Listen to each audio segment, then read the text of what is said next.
Point number one. When you hear someone longing for the good old days, take it with a grain of salt. Take it with a grain of salt. We live in a great nation, and we are rightly proud of our history. We are beneficiaries of the labor and the grit and the courage of generations who came before. But I guess it's part of human nature, especially in times of change and uncertainty, to want to look backwards and long for some imaginary past when everything worked and the economy hummed and all politicians were wise and every child was well-mannered and America pretty much did whatever it wanted around the world. Guess what? It ain't so. The good old days weren't all that good. Yes, there have been some stretches in our history where the economy grew much faster, or when government ran more smoothly. There were moments when, immediately after World War II, for example, or at the end of the Cold War, when the world bent more easily to our will. But those are sporadic, those moments, those episodes. In fact, by almost every measure, America is better, and the world is better than it was 50 years ago, or 30 years ago, or even 8 years ago.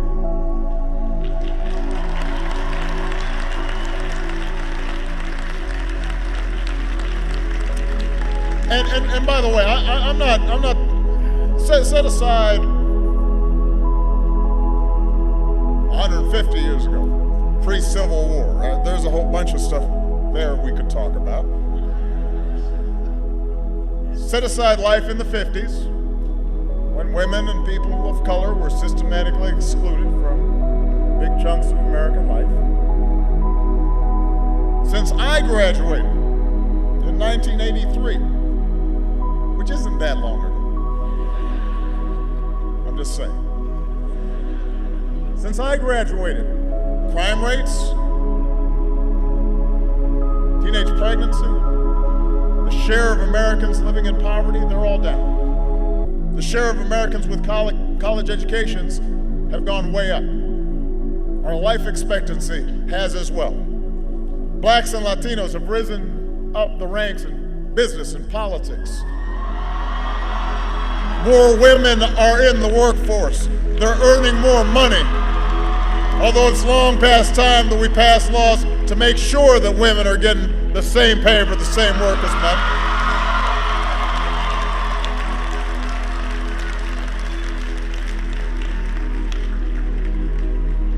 Meanwhile, in the 8 years since most of you started high school, we're also better off. You and your fellow graduates are entering the job market with better prospects than any time since 2007. 20 million more Americans know the financial security of health insurance. We're less dependent on foreign oil. We've doubled the production of clean energy.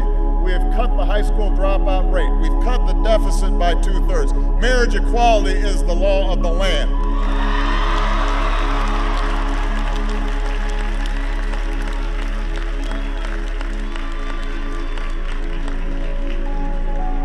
And just as America's better, the world is better than when I graduated. Since I graduated, an iron curtain fell. Apartheid ended. There's more democracy. We virtually eliminated certain diseases like polio. We've cut extreme poverty drastically. We've cut infant mortality by an enormous amount.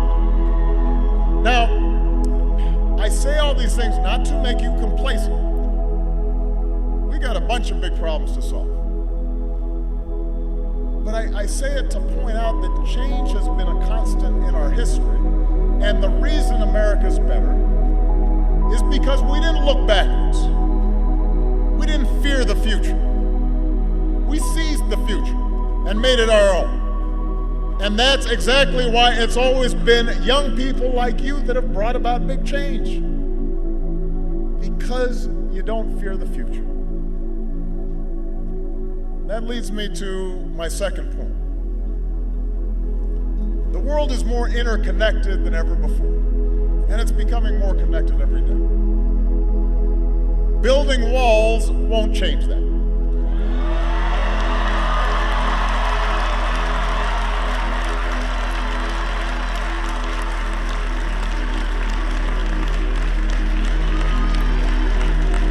Look, as president, my first responsibility is always the security and prosperity of the United States. And as citizens, we all rightly put our country first.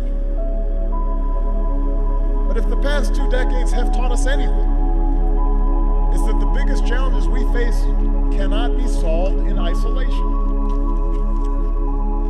When overseas states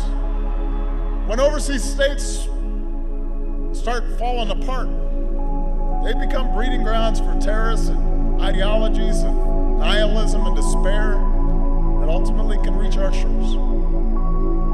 When developing countries don't have functioning health systems, epidemics like Zika or Ebola can spread and threaten Americans too, and the wall won't stop that.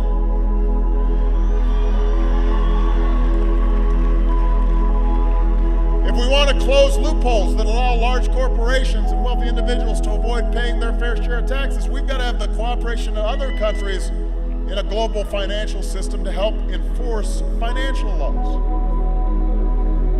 The point is, to help ourselves, we got to help others. Not pull up the drawbridge and try to keep the world out.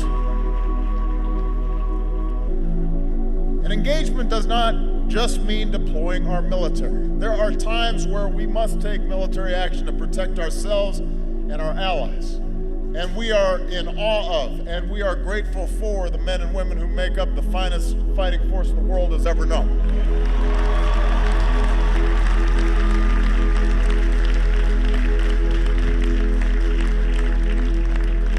But I worry if we think that the entire burden of our engagement with the world is up to the 1% who serve in our military. And the rest of us can just sit back and do nothing. They can't shoulder the entire burden. Engagement means using all the levers of our national power and rallying the world to take on our shared challenges. You look at something like trade, for example. We live in an age of global supply chains and cargo ships that crisscross oceans and online commerce that can render borders obsolete. And a lot of folks have legitimate concerns with the way globalization has progressed. That's one of the changes that's been taking place. Jobs shipped overseas, trade deals that sometimes put workers and businesses at a disadvantage. But the answer isn't to stop trading with other countries. In this global economy, that's not even possible.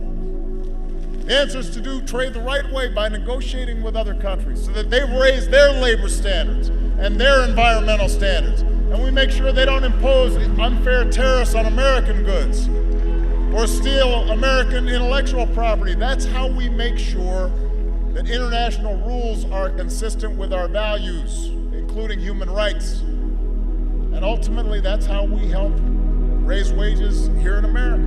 That's how we help our workers compete on a level playing field. Building walls won't do that. It won't boost our economy, and it won't enhance our security either. Isolating or disparaging Muslims, suggesting that they should be treated differently when it comes to entering this country, that is not just a betrayal of our values.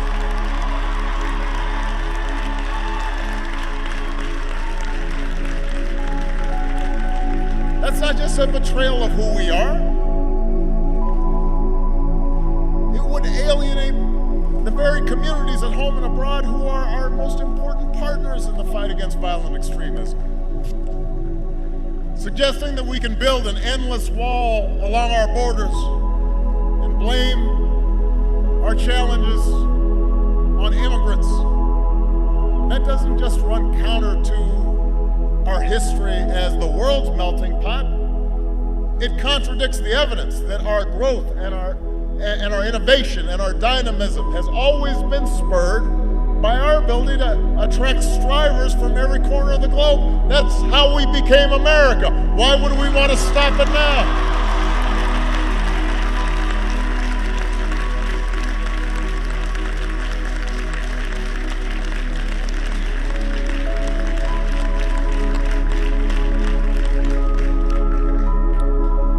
Can't do it. Which brings me to my third point. Facts, evidence, reason, logic, an understanding of science. These are good things.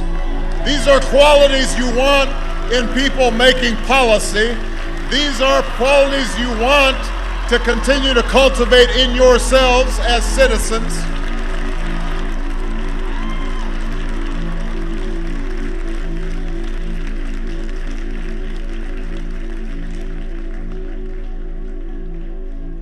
That might seem obvious.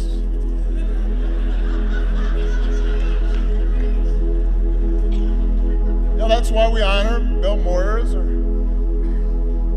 Dr. Bernal. We traditionally have valued those things, but if you were listening to today's political debate, you might wonder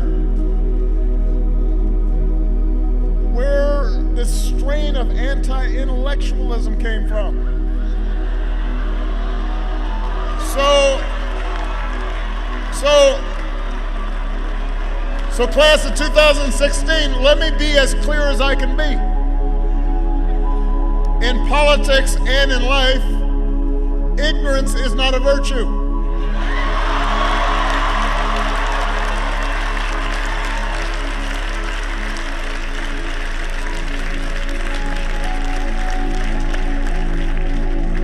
It's not cool to not know what you're talking about. That's not keeping it real or telling it like it is. That's not challenging political correctness. That's just not knowing what you're talking about. And yet we've become confused about this. Look, our nation's founders, Franklin, Madison, Hamilton, Jefferson, they were born of the Enlightenment.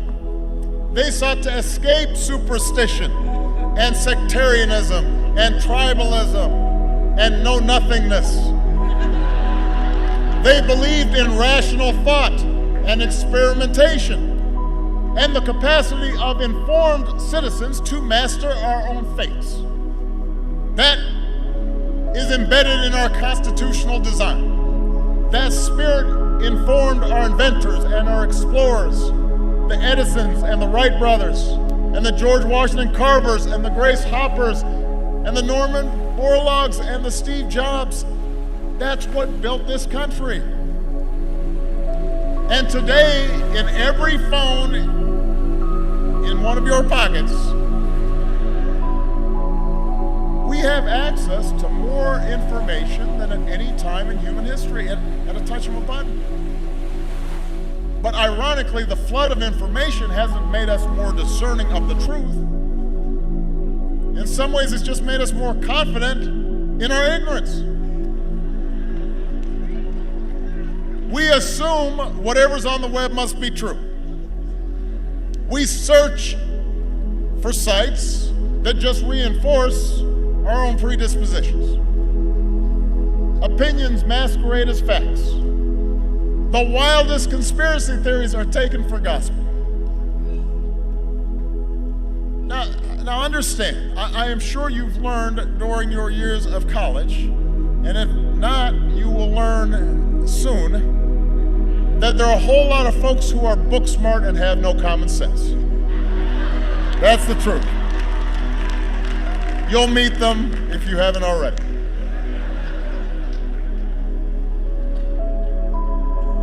So the fact that they got a fancy degree, you got to talk to them to see whether they know what they're talking about.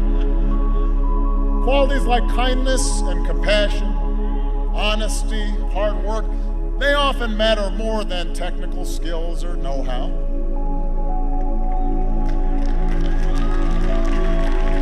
But when our leaders express a disdain for facts, when they're not held accountable for repeating falsehoods and just making stuff up,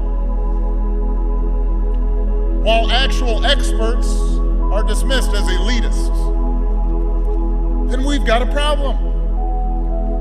You know, it's interesting that if we get sick, we actually want to make sure the doctors, like going to medical school, they know what they're talking about. If we get on a plane, we say we really want a pilot to be able to pilot the plane. And yet in our public lives, we suddenly think, I don't want somebody who's done it before.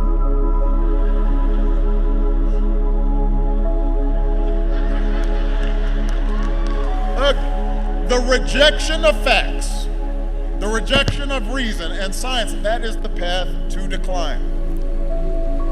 It calls to mind the word of Carl Sagan, who graduated high school here in New Jersey.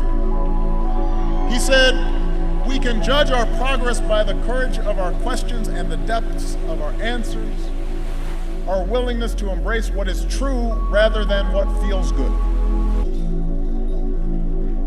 The debate around climate change is a perfect example of this. Now, I recognize it doesn't feel like the planet's warmer right now. I understand. There was hail when I landed in Newark.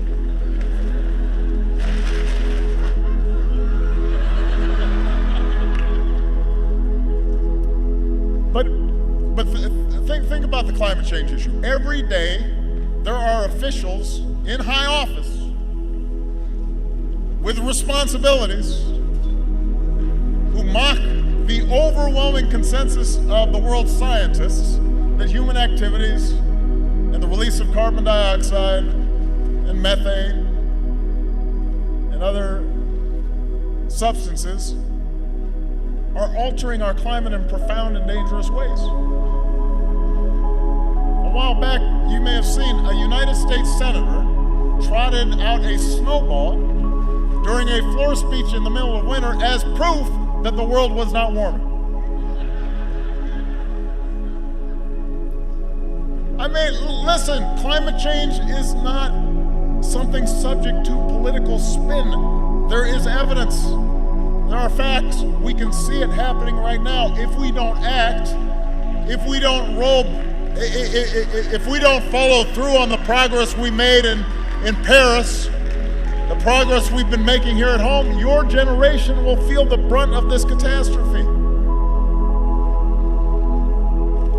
So it's up to you to insist upon and shape an informed debate. Imagine if Benjamin Franklin had seen that senator with the snowball, what he would think.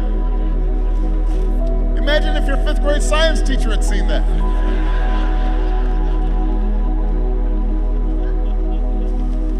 He'd get a D. And he's a senator. Look, I'm not suggesting that cold analysis and hard data are ultimately more important in life than passion or faith or love or loyalty. I am suggesting that those highest expressions of our humanity can only flourish when our economy functions well and proposed budgets add up and our environment is protected. And to accomplish those things, to make collective decisions on behalf of a common good, we have to use our heads. We have to agree that facts and evidence matter. And we got to hold our leaders and ourselves accountable to know what the heck they're talking about. All right. I only have 2 more points. I know it's getting cold and you guys have to graduate. Point 4. Have faith in democracy. look, I know it's not always pretty. I know. I've been living it. But it's how, bit by bit, generation by generation, we have made progress in this nation. That's how we banned child labor. That's how we cleaned up our air and our water. That's how we passed programs like Social Security and Medicare that lifted millions of seniors out of poverty. None of these changes happened overnight. They didn't happen because some charismatic leader got everybody suddenly to agree on everything. It didn't happen because of some massive political revolution occurred. It actually happened over the course of years of advocacy and organizing and alliance building and deal making and the changing of public opinion. It happened because ordinary Americans who cared participated in the political process. So,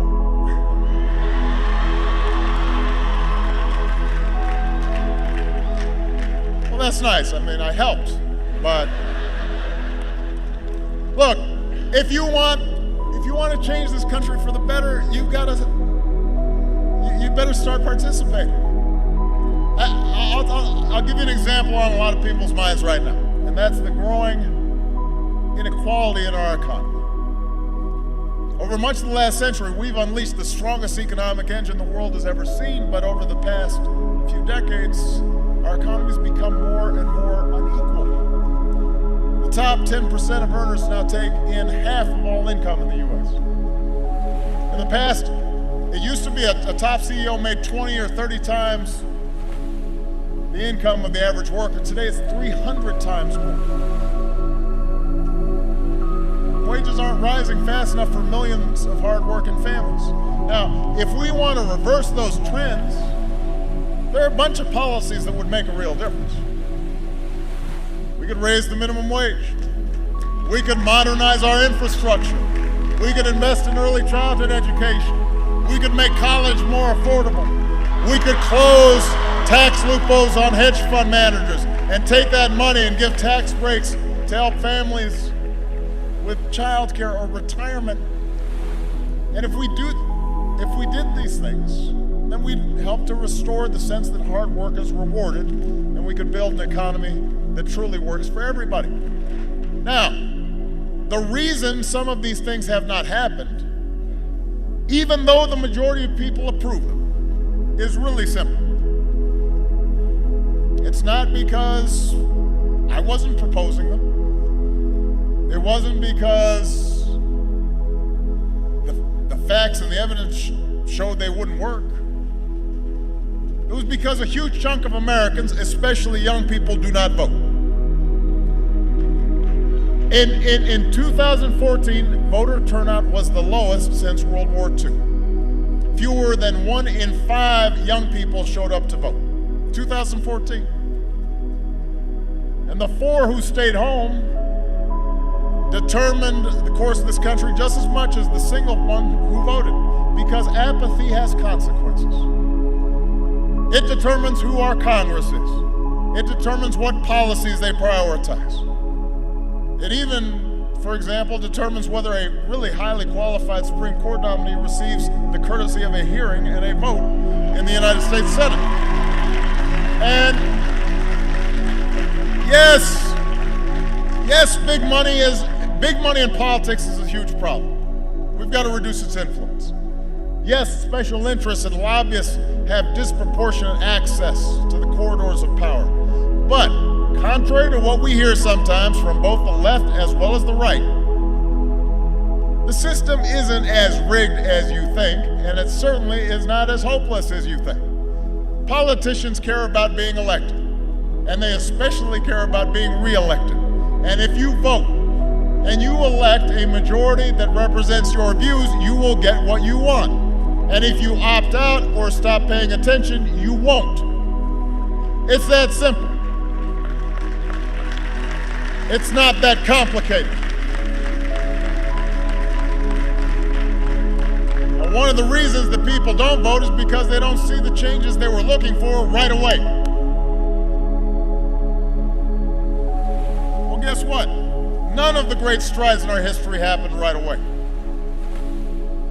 It took Thurgood Marshall and the NAACP decades to win Brown versus Board of Education, and then another decade after that to secure the Civil Rights Act and the Voting Rights Act.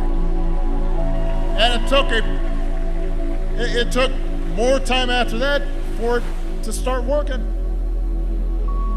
It took a proud daughter in New Jersey, Alice Paul, years of organizing marches and hunger strikes and protests and drafting hundreds of pieces of legislation and writing letters and giving speeches and working with congressional leaders before she and other suffragists finally helped win women the right to vote. Each stage along the way required compromise. Sometimes you took half a loaf. You forged allies. Sometimes you lost on an issue and then you came back to fight another day. That's how democracy works.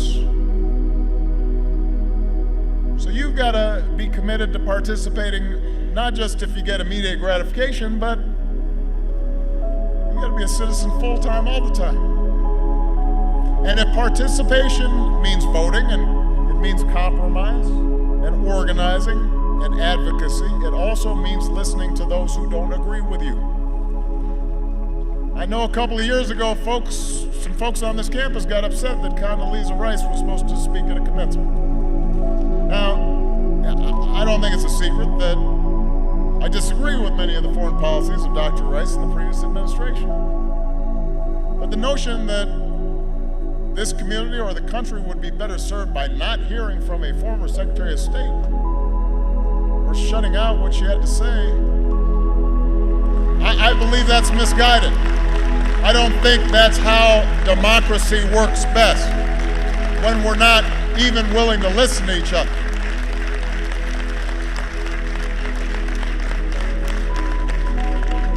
I believe that's misguided.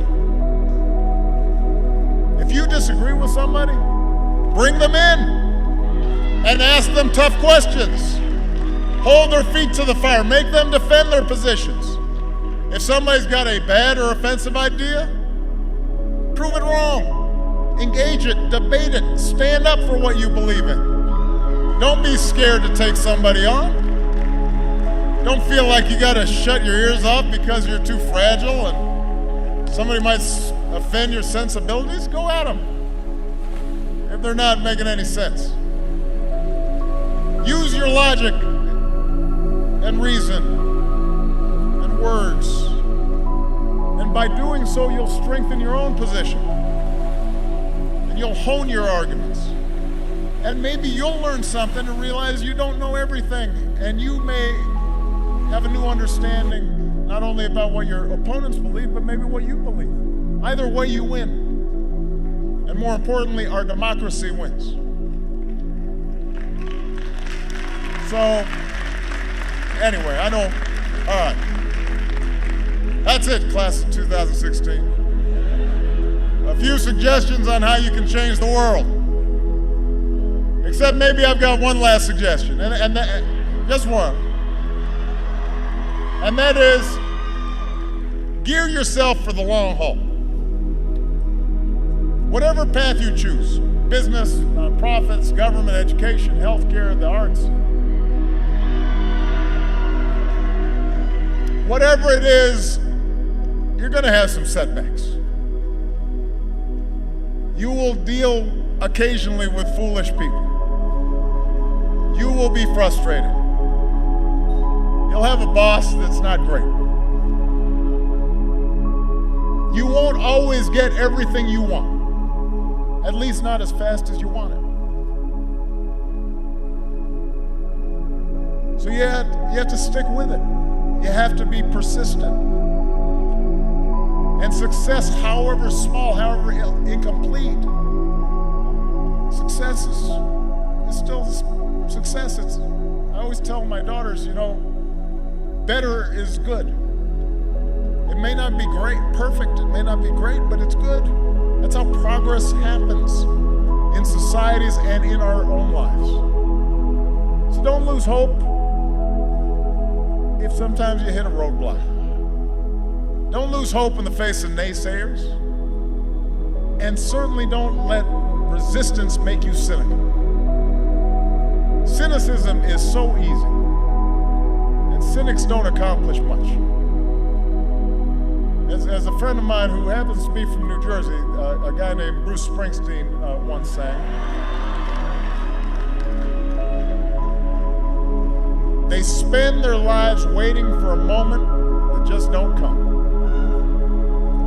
Don't let that be you. Don't waste your time waiting. If you doubt you can make a difference, look at the impact some of your fellow graduates are already making. Look at what Matthew's doing. Look at somebody like Yasmin Ramadan, who began organizing anti-bullying assemblies when she was 10 years old to help kids handle bias and discrimination. And here at Rutgers, helped found the Muslim Public Relations Council to work with administrators and police to promote inclusion. Look at somebody like Madison Little, who grew up dealing with some health issues and started wondering what his care would have been like if he lived someplace else. And so here at Rutgers, he took charge of a student nonprofit and worked with folks in Australia and Cambodia and Uganda to address the AIDS epidemic. Our generation has so much energy to adapt and impact the world, he said. My peers give me a lot of hope that we'll overcome the obstacles we face in society. That's you. Is it any wonder that I am optimistic? Throughout our history, a new generation of Americans has reached up and bent the arc of history in the direction of more freedom and more opportunity and more justice. And class of 2016, it is your turn now to shape our nation's destiny as well as your own. So get to work. Make sure the next 250 years are better than the last. Good luck. God bless you. God bless this country we love.